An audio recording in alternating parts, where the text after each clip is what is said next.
Okay sir.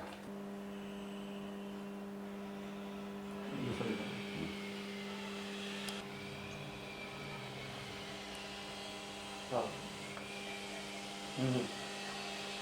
हाँ हाँ ठीक है।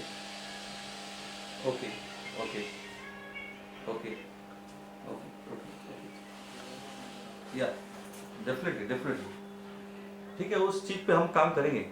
हमारा ऑलरेडी काम चालू है उस चीज़ पे, और एक कोर कमेटी बैठाएंगे और उस पर हम डेफिनेटली वर्कआउट करेंगे आने वाले समय में। Definitely definitely okay. Thank you thank you thank you thank you. Okay sir, thank you sir. मेरा वादा ये दादा जाएंगे सर, ये अनिल देशमुख तक को टेक होगा सर। ये हम लोग टैग करते थे ना, शरद पवार जी, अनिल देशमुख जी, उनको टैग करेंगे। या नमस्कार, मेरा नाम श्याम रावत। मैं मीरा भाईंदर शहर जिला राष्ट्रवादी कांग्रेस का जनरल सेक्रेटरी के हैसियत से आपके सामने यहाँ पर आया हूँ। Thank you much. बस ये इस टाइम सर क्या कहना चाहेंगे, आजकल जो मीरा भाईंदर में हलचल चल रही, खासतौर पर बीजेपी को लेके, क्या टेक है आपका? Thank you much. आज मुझे आपने इस छोटे से बाइट के लिए इनवाइट किया है। The important part of Mira Bhayandar ऐसा है कि जिस तरह से हलचल मीरा भाईंदर में बीजेपी में चल रही है, आज सारी जनता को मालूम पड़ गया है कि क्या होने जा रहा है। बीजेपी में भी अभी जैसे ब्रिटिश टाइम में होता था डिवाइड एंड रूल, वो रूल भी बीजेपी में चालू हो गया है। अब धीरे धीरे बीजेपी की सत्ता जो मीरा भाईंदर में उनकी जो चमक जो धमक थी वो पूरी तरह धीरे धीरे धूलित होती जा रही है। खास करके दो गुटों में बंट जाना, एक हमारे एक्स एमएलए का गुट बनना और दूसरा यहाँ के जिला अध्यक्ष हेमंत मात्रे जी, जिनका डिवाइडेशन चंद्रकांत वैती, राजेश बिलानी, रवि व्यास, ये सभी एक और होना। और इसका लेटेस्ट एग्जाम्पल है आपके सामने कल हुई बीजेपी कार्यालय की ओपनिंग। कहीं ना कहीं बीजेपी के नगर सेवकों में आपस में भी गुटबाजी चल रही है और ये नगर सेवक दो विभागों में बंट चुके हैं। अब ये आला कमान आते हैं वहाँ से और बीजेपी कार्यालय को ओपनिंग करते हैं। कहीं ना कहीं इनके एक्स एमएलए का नहीं जाना, उन्हें आमंत्रित नहीं करना, ये सब भी चिंता का विषय है। और I believe in clean and neat faces, और आज के तारीख में बीजेपी में वो चेहरा मिलना बहुत ही मुश्किल हो गया है। आप तो जानते हैं कि यहाँ के एक्स एमएलए कई आरोपों से घिरे हुए, लेकिन कुछ साबित हुए कुछ साबित नहीं हुए। लेटेस्ट अपडेट मेरे पास आज भी आया है, मैंने टाइम्स सिटी का देखा है, मैं आपको दिखाना चाहता हूँ। टाइम्स सिटी का इसमें आया हुआ है, जो मेरे व्हाट्सएप में आया है एक फाउंडेशन की तरफ से। वहाँ पर क्लियर कर दिखाया है, case against ex MLA for club on mangrove shifted to EOW। ये भी एक करप्शन का विषय है, ये भी जांच का विषय है। लेटेस्ट उन्हीं की पार्टी की गुटबाजी से आया हुआ है, जहाँ पर लिखा गया है क्या भाजपा जिला अध्यक्ष पद से हेमंत मात्रे निलंबित होंगे, आगे क्वेश्चन मार्क लगा हुआ है। तो ये इनकी आपस की गुटबाजी का एक नतीजा है। और कहीं ना कहीं यहाँ जनता धीरे धीरे पता चल चुका है कि बीजेपी में क्या होने वाला है। और मैं तो बिलीव करता हूँ कि एक अच्छा चेहरा आना चाहिए और अच्छे लोगों को एक संधि मिलनी चाहिए।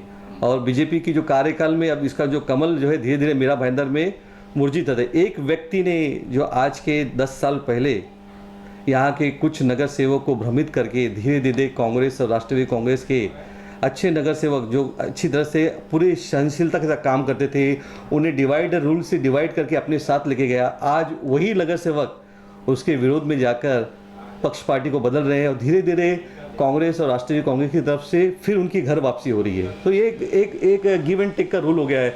जैसे वक्त का तकाजा होता है, आदमी को कहीं ना कहीं वो रिफंड मिलता है। आज उन्हें बीजेपी को रिफंड में मिलने लगा है। और जहाँ तक बात रही है एनसीपी की, एनसीपी में आज जो भी हो रहा है, जो भी एनसीपी आज जो दौर पे चल रही है, आज हमारी घड़ी एक अच्छे मुकाम पे है और इनका जो माहौल हमारा जो बना हुआ है मीरा भाईंदर में बहुत अच्छी तरह है। लेकिन आज वहाँ भी आप बोलते हैं, मैं मानता हूँ वहाँ भी गुटबाजी हो रही है, ऐसी नहीं है, लेकिन इसका कहीं ना कहीं एंड जरूर होगा। हमारे आला कमान ने इस पर सोचा है। लेकिन मैं ये चाहता हूँ कि हर एक आदमी का एक ट्रैक रिकॉर्ड होना चाहिए।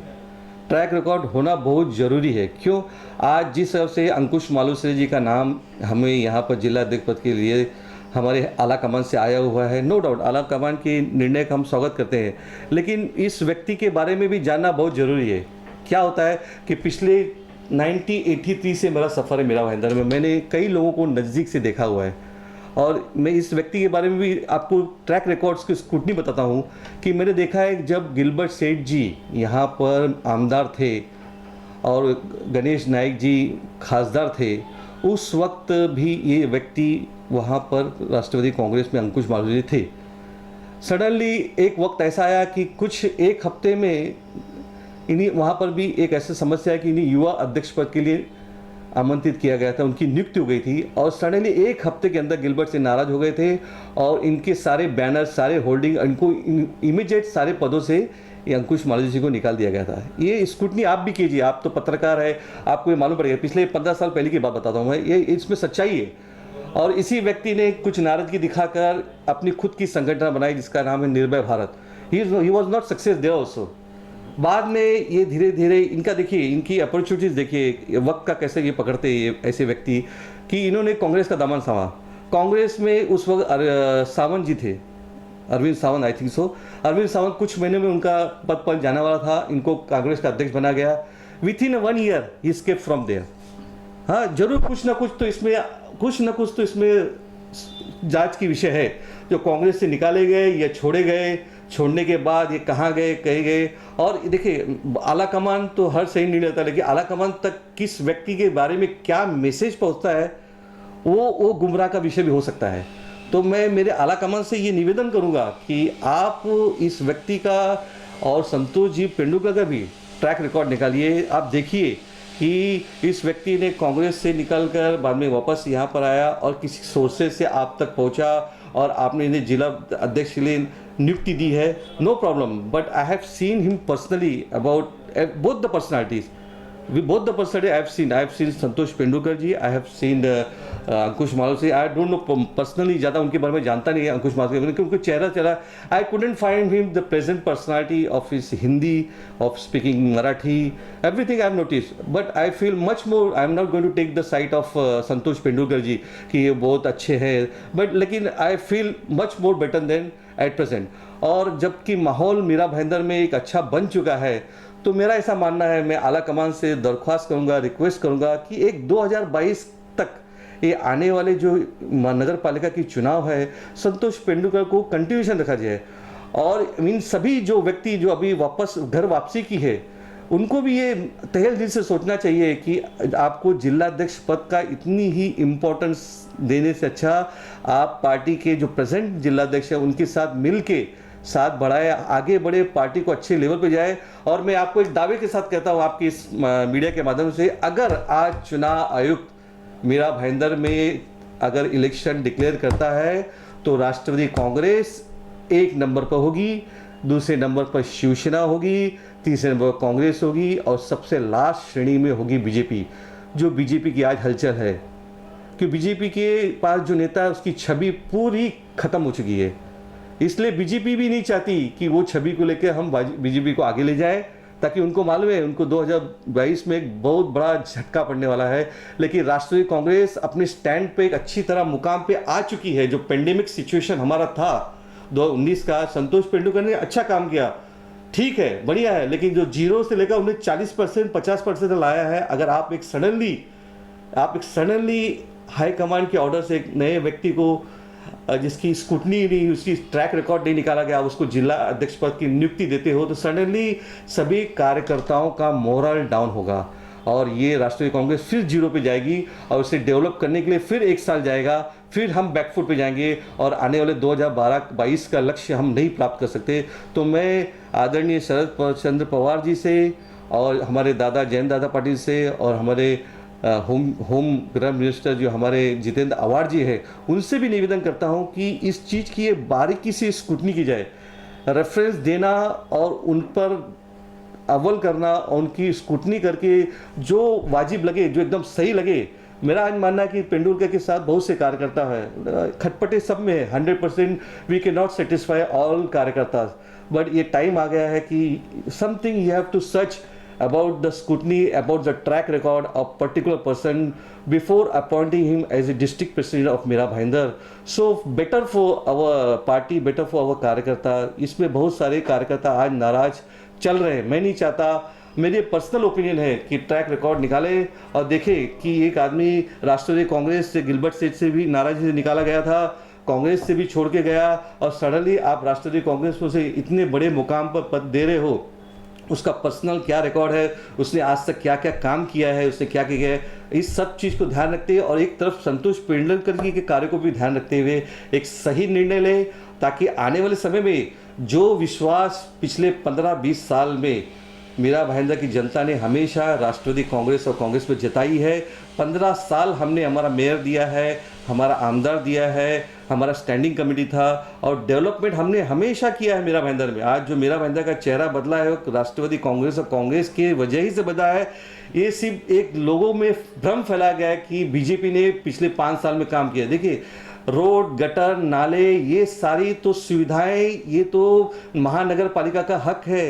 इस मीरा भाईंदर की जनता अपना टैक्स भरती है, इस सब चीज़ें कॉमन है, लेकिन इस गटर नाले के पीछे भी बहुत बड़ी भ्रष्टाचार हुई है। अगर आपको पता करना है इन प्रेजेंट बीजेपी के नेताओं की कारगुजारी, तो आप यहाँ के लोकल बिल्डर्स जो बड़े बड़े बिजनेसमैन हैं उनका कितना हैरेसमेंट हुआ है आप उनसे पता कर सकते हैं। तो ये चीज़ राष्ट्रवादी कांग्रेस और कांग्रेस ने कभी नहीं किया है। राष्ट्रवादी कांग्रेस ने काम किया है, सबको लेके चला है और वो 15 साल का सत्ता फिर आने वाला है। मुझे पूरा विश्वास है कि 2022 में कहीं न कहीं महाविकास आघाड़ी का सरकार फिर से आएगा। उसके लिए एक अच्छा जिलाध्यक्ष की नियुक्ति होना बहुत ज़रूरी है। मैं पर्सनली किसी से रिवेंज नहीं ले रहा हूँ, लेकिन एक बात मैं कहना चाहूँगा आपके माध्यम से कि please please and please, it's a small request to my all big leaders of Maharashtra, please look into the matter and find out what is the real fact behind why the Karyakartas are upset. Check his scrutiny, check his track record, and then appoint for our better future. Thank you very much. Thanks a lot. Thanks a lot for all people. सबसे क्या लगता है आपको कि षड्यंत्र रचा गया है इनको निकालने के लिए संतोष जी को खास? Sir, it is possible somewhere. This Ankush Kumar say, I feel it's just a mohra. There may be some people are behind him in a political way also to demoralize the कार्यकर्ता और party को नीचे गिराने की एक साजिश भी हो सकती है। और इसमें कुछ अतत्व लोग भी शामिल हो सकते हैं, जिसमें हमें बारीकी से नज़र डालना होगा।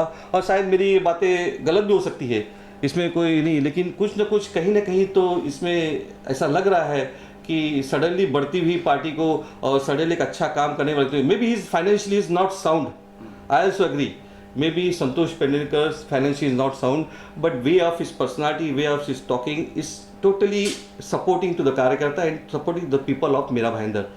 So please, it is a question of checking out. Thank you much.